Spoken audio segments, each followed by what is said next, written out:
next topic of the unit 1. Now again we will move to the next first unit. First unit के अंदर जो हमने topic पढ़ लिए थे उसमें उसके बाद नेक्स्ट टॉपिक जो है वो है आपका इलेक्ट्रिक फ्लक्स.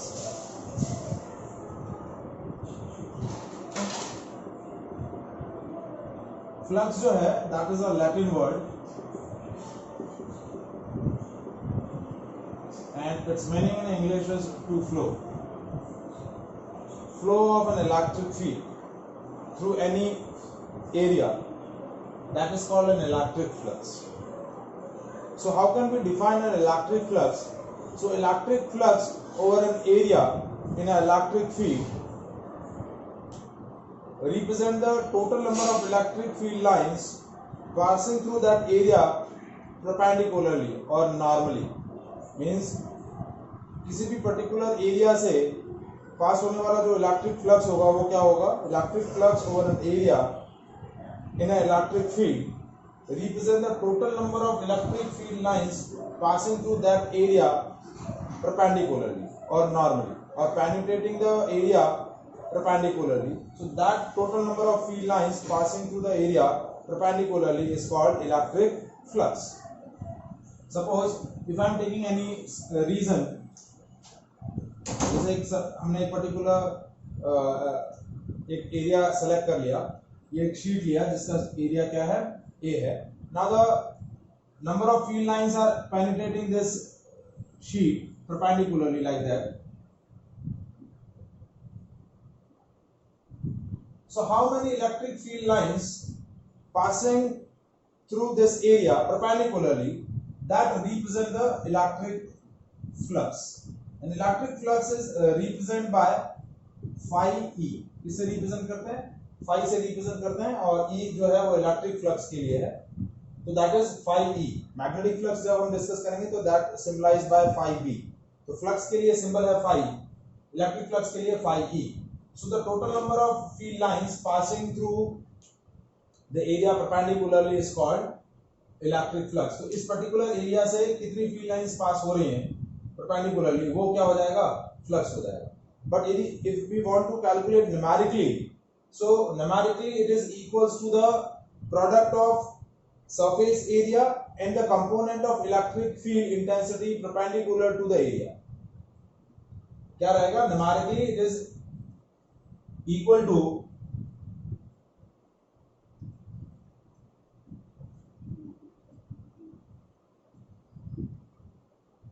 product of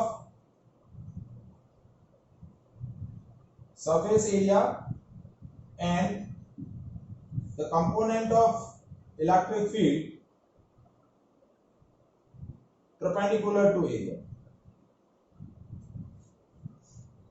अब सपोज हम क्या करें, इस रीजन में एक छोटा सा एक एरिया फाइंड आउट करें. जैसे सपोज एक रीजन हमने यहाँ फाइंड आउट कर लिया, ये एक एरिया लिया हमने, ठीक है, that as an area DA. अब ये इलेक्ट्रिक फील्ड लाइन इससे पास हो रही है, तो इस इलेक्ट्रिक फील्ड लाइन का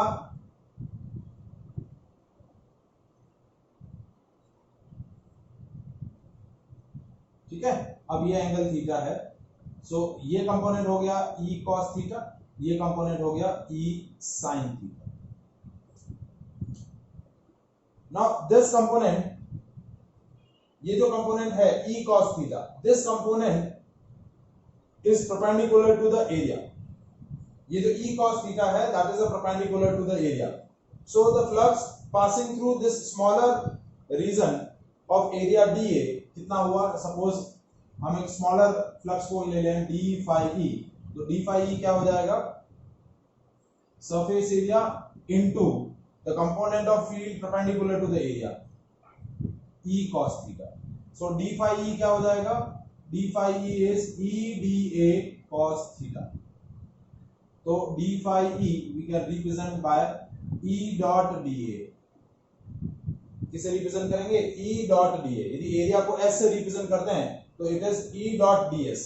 इस एरिया को नॉर्मली काफी सारे टेक्स्ट बुक में ds दिया हुआ है, तो यहाँ हम ds ले लेते हैं, तो E ds cos थीटा. तो ये हो जाएगा the flux passing through this smaller region is E ds cos theta.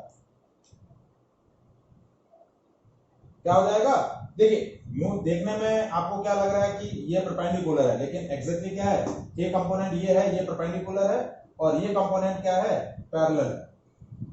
तो ये जो शीट के बाहर निकल रहा है ये कंपोनेंट आपका ई कॉस थीटा है। तो E cos theta perpendicular component हुआ एरिया के, ठीक है। तो फ्लक्स कितना हुआ, d phi E is equal to E d S cos theta और E dot d S. So total flux कितना पास होगा, total flux through surface is what, integration of phi e d phi e, तो ये हो जाएगा integration of e dot ds। ये आपका total flux हो जाएगा इस सरफेस से phi e, that is e dot ds, that is a total flux passing through this whole region। so flux क्या हो गया, area integral of electric field. Flux क्या है, the area integral of electric field, and that is equals to E ds cos theta। देखिए E क्या है, electric field, इसका integral ले रहे हैं तो एरिया, और एरिया के अक्रॉस इंटीग्रेशन हो रहा है तो area integral of electric flux, electric field. तो फ्लक्स को हम एक और पॉइंट से कैसे डिफाइन कर सकते हैं, electric flux through any surface is area integral of electric field. क्या लिखेंगे, area integral of electric field. आया समझ में।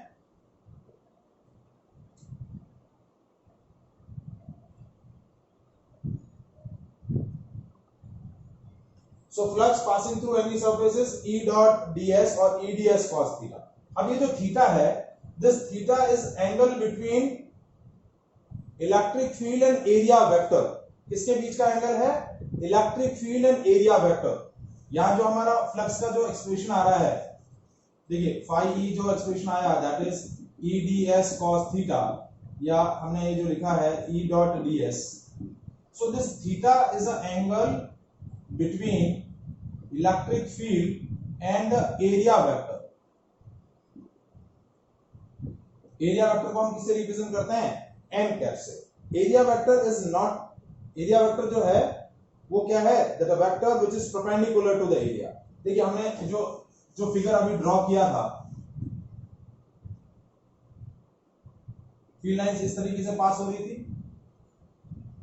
तो इस एरिया के परपेंडिकुलर जो वेक्टर है वो n कैप, और ये जो n कैप है, ये n कैप क्या बोला जाता है, एरिया वेक्टर। क्या बोला जाता है, area vector. So any vector which is perpendicular to the surface area is called area vector, and the theta is basically angle between electric field and area vector. तो जब भी हम फ्लक्स कैलकुलेट करने के लिए इलेक्ट्रिक फील्ड और area को multiply करेंगे और थीटा जो कैलकुलेट करेंगे, theta is a angle between area vector and the electric field. Theta किसके बीच का एंगल होगा, एरिया वेक्टर और इलेक्ट्रिक फील्ड के बीच का एंगल होगा। और इलेक्ट्रिक फील्ड, एरिया वेक्टर क्या होगा, आपकी जो भी एरिया है उसके परपेंडिकुलर। जैसे मैंने ये शीट लिया, जैसे ये बुक है, इस बुक को ऐसे मैंने आपके सामने प्लेस किया, तो एरिया वेक्टर क्या होगा, ये एरिया वेक्टर होगा। ये शीट के परपेंडिकुलर, जैसे मैंने बुक को ऐसे रखा तो एरिया वेक्टर कैसे होगा, ये एरिया वेक्टर होगा। ये शीट के परपेंडिकुलर जो वेक्टर रहेगा वो होगा आपका area vector, and area vector और इलेक्ट्रिक फील्ड के बीच का जो एंगल होगा वो एंगल आपका क्या रहेगा, theta. Is that clear. Now we decide the sign convention for the electric flux and the unit of electric flux। तो इलेक्ट्रिक फ्लक्स का यूनिट क्या हो जाएगा, इलेक्ट्रिक फील्ड का होता है newton upon coulomb into area का मीटर स्क्वायर। तो newton upon coulomb into metre square, या फिर हम इलेक्ट्रिक फील्ड के लिए एक और यूनिट लेते हैं volt per metre into metre square. Volt per metre electric field के लिए और ये मीटर, तो ये मीटर स्क्वायर से मीटर कैंसिल हो गया तो वोल्ट इनटू मीटर। तो दो यूनिट हो सकती हैं फ्लक्स की, या तो newton into metre square upon coulomb, या फिर हो सकती है volt into metre. That are the two units of electric flux. और ये कैसी क्वांटिटी है, स्केलर क्वांटिटी। कैसी क्वांटिटी रहेगी ये, स्केलर क्वांटिटी।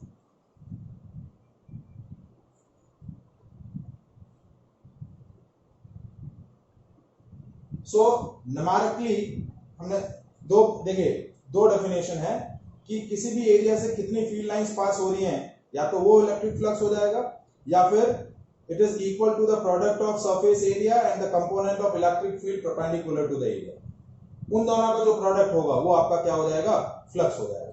अब देखिए फ्लक्स के लिए हम 3 स्पेशल केसेस डिस्कस करते हैं। जैसे देखिए फाई हमने क्या पढ़ा, ई डी एस या ई ए कॉस थीटा, या इसको हम ले सकते हैं ई एस कॉस थीटा, ठीक है। And theta is angle between area vector and electric field. जैसे आपका सपोज एरिया, ये एक सरफेस है जिसका एरिया आपने एस ले रखा है, ठीक है, और इलेक्ट्रिक फील्ड लाइंस कुछ ऐसे पास हो रही है।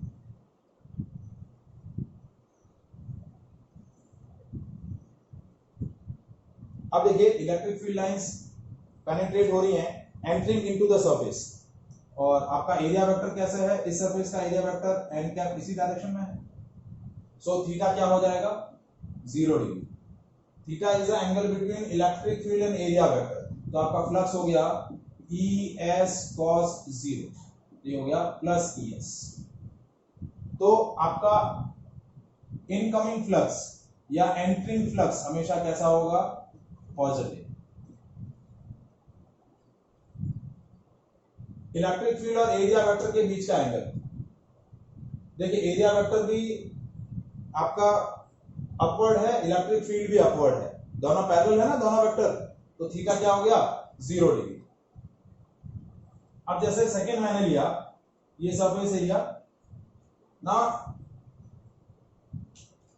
Electric field lines are emerging out, मतलब वो बाहर की तरफ जा रहे हैं, ठीक है। तो इलेक्ट्रिक फील्ड ऐसे है। अब इस सरफेस का सरफेस एरिया वेक्टर कैसे है, अगेन एरिया वेक्टर। तो अब देखिए इलेक्ट्रिक फील्ड और एन कैप के बीच का एंगल 180 डिग्री, तो फाई क्या हो जाएगा, ई एस कॉस 180, तो cos 180 की वैल्यू -1 होती है, तो माइनस ई एस, तो ये क्या हो गया, आउटगोइंग फ्लक्स। आउटगोइंग फ्लक्स हमेशा नेगेटिव रहेगा, इनकमिंग फ्लक्स हमेशा पॉजिटिव, और आउटगोइंग फ्लक्स हमेशा क्या रहेगा, नेगेटिव। ये हमेशा आपके साइन कन्वेंशंस होते हैं फ्लक्स के लिए। जब भी फ्लक्स पॉजिटिव आ रहा है मतलब आपका फ्लक्स इनकमिंग है, फील्ड लाइंस एंटर कर रही हैं रीजन के अंदर, और जब आपका फ्लक्स नेगेटिव आ रहा है मतलब फील्ड लाइंस क्या कर रही है, बाहर की तरफ जा रही है। आया समझ में। अब थर्ड केस देखिए,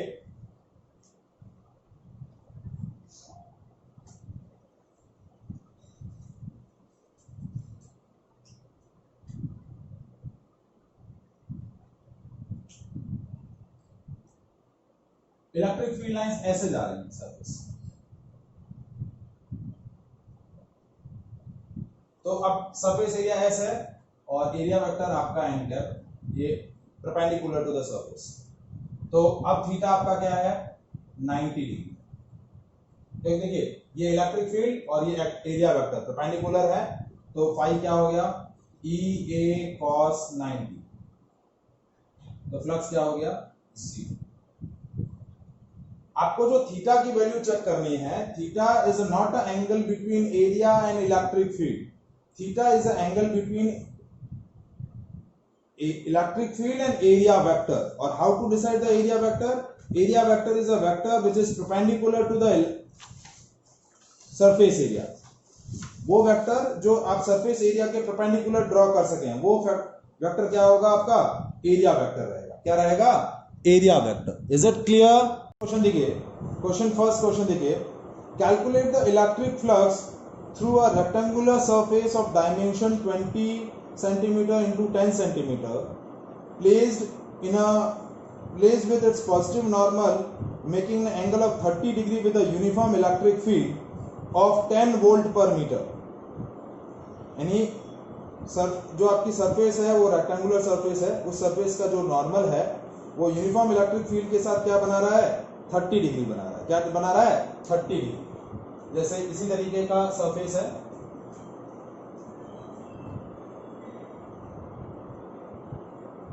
ये है 20 सेंटीमीटर और दैट इज 10 सेंटीमीटर, और ये इसका नॉर्मल यानी ये एन कैप है, और एन कैप जो है वो यूनिफॉर्म इलेक्ट्रिक फील्ड के साथ क्या बना रहा है, 30 डिग्री बना रहा है, और इलेक्ट्रिक फील्ड इंटेंसिटी आपको दे रखी है 10 वोल्ट पर मीटर। तो आपको क्या पूछा है, calculate the electric flux through this surface. तो electric flux phi E is EA cos theta. Electric field आपको दिया हुआ है 10 volt per metre. Area rectangular surface है तो लेंथ इनटू ब्रेड्थ यानी 0.2 इनटू 0.1 यानी 0.02 मीटर स्क्वायर, ऐसा यूनिट लेनी है एरिया की, ठीक है। और थीटा आपको दिया हुआ है 30 डिग्री। कितना दिया हुआ है, 30 डिग्री। तो फ्लक्स कितना हो जाएगा, 10 इंटू 0.02 इंटू cos 30, तो 10 into 2 divide by 100 into cos 30। cos 30 का वैल्यू √3/2, ठीक है। तो ये हो गया 1.732 इंटू 10 डिवाइड बाय 100, तो ये हो गया 0.1732 volt into metre. So that is a flux passing through this rectangular surface.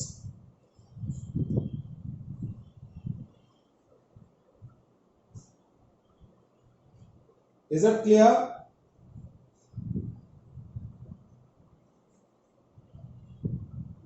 Next question.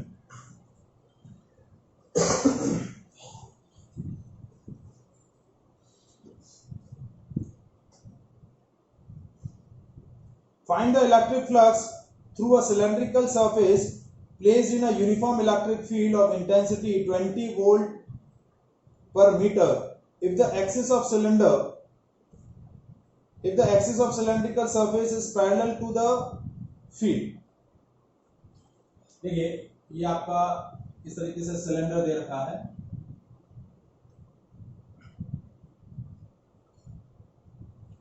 ठीक है, और इसको यूनिफॉर्म इलेक्ट्रिक फील्ड में प्लेस किया है, और इलेक्ट्रिक फील्ड लाइंस इस तरीके से पेनिट्रेट हो रही है इससे,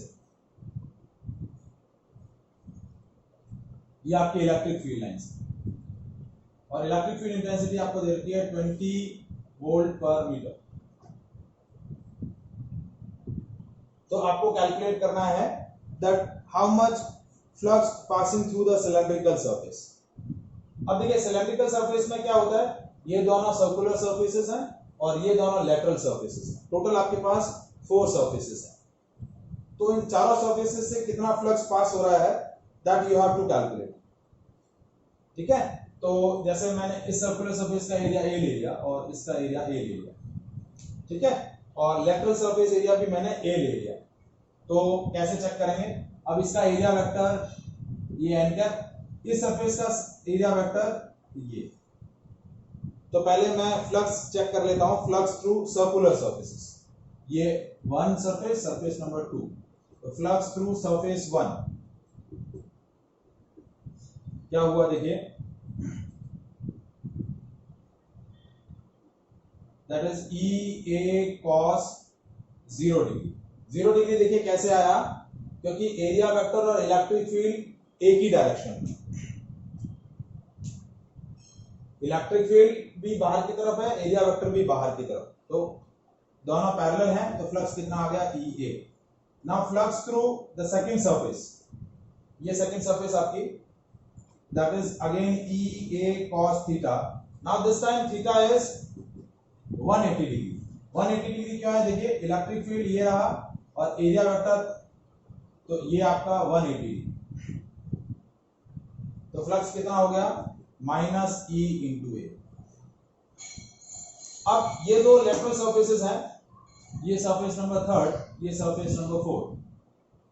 अब इस सरफेस पर आपका इलेक्ट्रिक फील्ड तो ऐसा है और एरिया वेक्टर इस सरफेस का ऐसे, और ये इलेक्ट्रिक फील्ड और इस सरफेस का एरिया वेक्टर ऐसे परपेंडिकुलर। एरिया वेक्टर हमेशा सरफेस के परपेंडिकुलर होगा।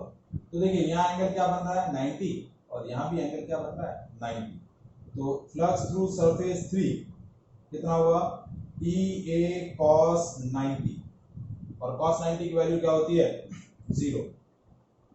ये एंगल -90 हुआ क्योंकि हम कैसे जा रहे हैं क्लॉकवाइज जा रहे हैं, तो क्लॉकवाइज एंगल नेगेटिव होता है, तो cos 4 सरफेस से क्या हुआ EA cos -90 cos -90 और cos 90 same 0।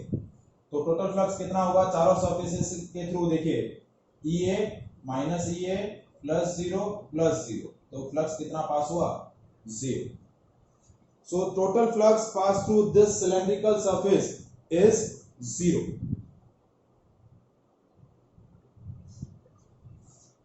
Is that clear? What is the doubt? Question क्या है? Our next question. A charge of 2 microcoulomb is placed at the center of a sphere. Calculate the total electric flux through the surface of a sphere. Total electric flux through the surface of sphere. आपने क्या किया, एक 2 microcoulomb का charge लिया है, उसको sphere के centre में प्लेस कर दिया है। आपको क्या करना है, अब उस स्फीयर से कितना फ्लक्स पास हो रहा है वो आपको क्या करना है कैलकुलेट करना है। क्या करना है कैलकुलेट करना है। तो कैसे कैलकुलेट करेंगे देखिए,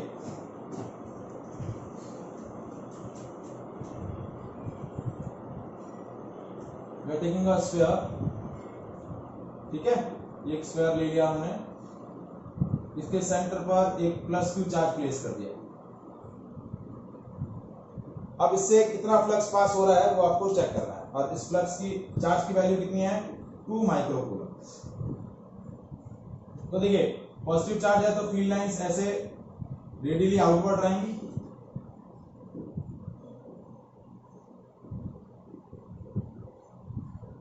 that is the pattern of electric field lines through the positive charge, ठीक है। तो अब हमें क्या करना है, इस स्फीयर से कितना फ्लक्स पास हो रहा है वो कैलकुलेट करना है। तो अब ये आपकी सिमेट्रिक बॉडी है, तो we are selecting a small area. एक स्मॉल एरिया हमने सेलेक्ट किया जिसका मैंने सरफेस एरिया ले लिया डेल्टा ए। कितना ले लिया delta A. So first we calculate the flux passed through this smaller region. तो कितना होगा d phi e, d phi a is e into dA into cos theta। अब देखिए इस स्मॉलर रीजन के लिए एरिया वेक्टर कैसे आ रहा है, ये आपका स्मॉलर रीजन है, एरिया वेक्टर यही नॉर्मल टू द सरफेस। तो देखिए इलेक्ट्रिक फील्ड और एरिया वेक्टर क्या एंगल बना रहे हैं, इलेक्ट्रिक फील्ड और एरिया वेक्टर क्या एंगल बना रहे हैं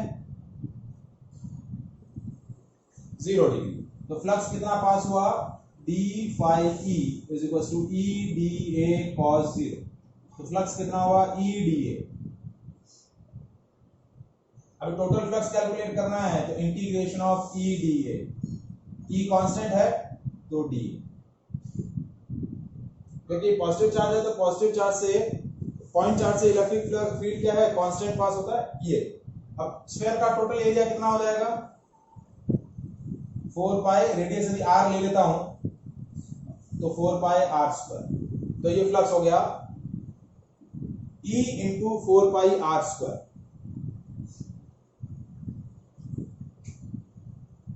क्या हो गया E into 4 pi r square, that is the flux passing through this area. एक फ्लक्स का फॉर्मूला तो ये आ गया। अब यदि मैं ये पॉइंट चार्ज है तो पॉइंट चार्ज की वजह से इलेक्ट्रिक फील्ड क्या होता है,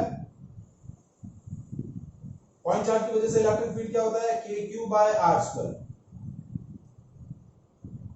और इसको मल्टीप्लाई कर दूं 4 पाई r स्क्वायर से, तो ये r स्क्वायर से r स्क्वायर कैंसिल हो गया, और k की वैल्यू मैंने रख दी 4 पाई एप्सिलॉन नॉट, तो 4 पाई से 4 पाई भी कैंसिल हो गया। तो फ्लक्स की वैल्यू कितनी आई q by epsilon not. Flux कितना आया आपका q बाय एप्सिलॉन नॉट। तो आप फ्लक्स का ये वैल्यू भी लिख सकते हैं E into 4 pi r square, और यदि आपको देखिए टोटल फ्लक्स कितना हुआ q by epsilon naught, why the कितना हुआ area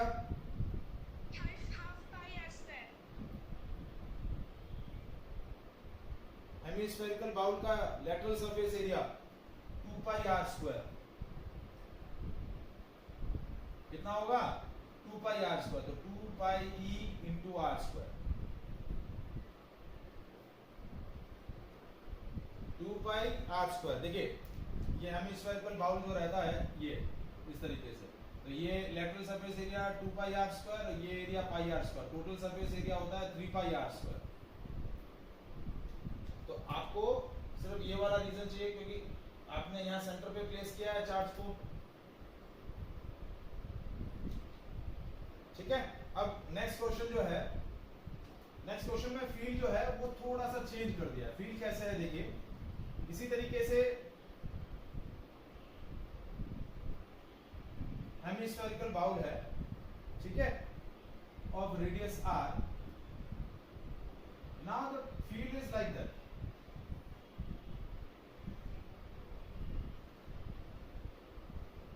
field is not radially outward, field lines जो है इस तरीके से पास हो रही है। So now you calculate the flux passing through, now you calculate the flux passing through the area.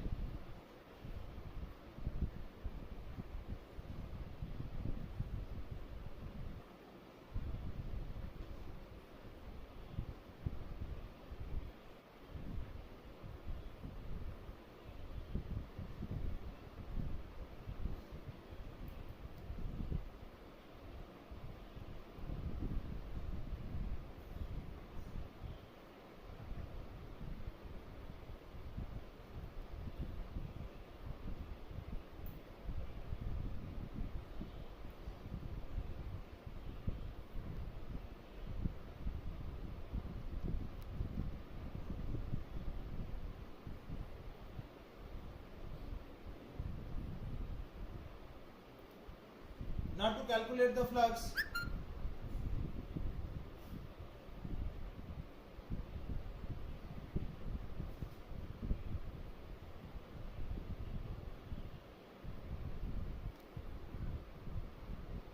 देखिए फील्ड लाइन कैसे हैं, इस तरीके से हैं इलेक्ट्रिक फील्ड लाइंस,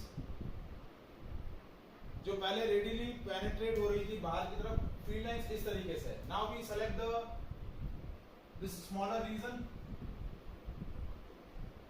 यदि हम ये रीजन सेलेक्ट करें तो अब इसका एरिया वेक्टर देखिए, इस रीजन का एरिया वेक्टर ऐसे है, ये एन कैप, और इलेक्ट्रिक फील्ड और एरिया वेक्टर के बीच का एंगल 90 डिग्री नहीं है। नाउ इलेक्ट्रिक फील्ड और एरिया के बीच का एंगल थीटा हो जाएगा। देखिए किस तरीके से है, ये आपका इलेक्ट्रिक फील्ड है और ये आपका एरिया वेक्टर है, क्योंकि आपका एरिया इस तरीके से है, तो एरिया जो है, एरिया के परपेंडिकुलर जो वेक्टर होता है वो एरिया वेक्टर, तो this time your electric field and area vector making an angle theta.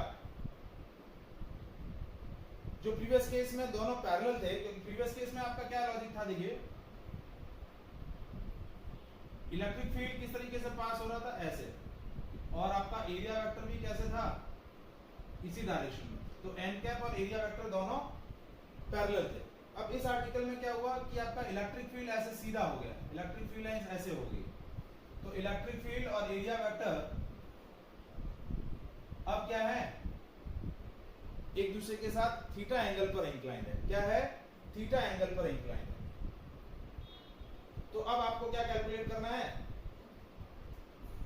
तो अब क्या करेंगे, इस एरिया का प्रोजेक्शन कैलकुलेट करेंगे। क्या कैलकुलेट करेंगे, प्रोजेक्शन। प्रोजेक्शन देखिए, अब आपका फ्लक्स कितना हुआ, स्मॉलर एरिया से d phi E is E d A cos theta. Angle की वैल्यू, टोटल फ्लक्स क्या हो जाएगा, phi E is equal to integration of d phi E, तो phi E is equal to what, E d A cos theta. E constant है, बाहर आ जाएगा, integration of d A cos theta, integration of d A cos theta. अब d A cos theta क्या है, the component of area, component of area perpendicular to the electric field. D A cos theta क्या है, component of area perpendicular to the electric field. देखिए ये वाला आपका जो कंपोनेंट, ये वाला जो एरिया है ये आपका क्या हो गया, ये एरिया क्या हो जाएगा, DA cos थीटा। ये एरिया आपका DA था, इसका मैंने जो ये कंपोनेंट कैलकुलेट किया वो क्या हो गया, DA cos थीटा। क्या हो गया, DA cos theta. This is called horizontal projection. क्या बोला जाएगा, हॉरिजॉन्टल प्रोजेक्शन। मतलब इस एरिया का क्या किया मैंने, इस तरीके से हॉरिजॉन्टल प्रोजेक्शन कैलकुलेट, मतलब हॉरिजॉन्टल कंपोनेंट कैलकुलेट किया। तो अब इस कंपोनेंट का क्या करना है, मुझे इंटीग्रेशन करना है। तो टोटल एरिया आपका क्या होता है, 2 पाई आर स्क्वायर। तो ये हॉरिजॉन्टल प्रोजेक्शन कितना हो जाएगा, पाई आर स्क्वायर। तो टोटल फ्लक्स कितना हो जाएगा, E into pi R square. Pi R square क्यों लिया, क्योंकि ये रीजन जो है वो आपका सर्कुलर है। ये जो हॉरिजॉन्टल प्रोजेक्शन आया वो एक तरीके से क्या होगा, सर्कल होगा। तो ये हो जाएगा E into pi R square. So that is your total flux through the surface. Is it clear? ये चीज आई समझ में आपको? देखिए मैंने दोनों वैरायटी आपको डिस्कस करी कि किस अकॉर्डिंग आपका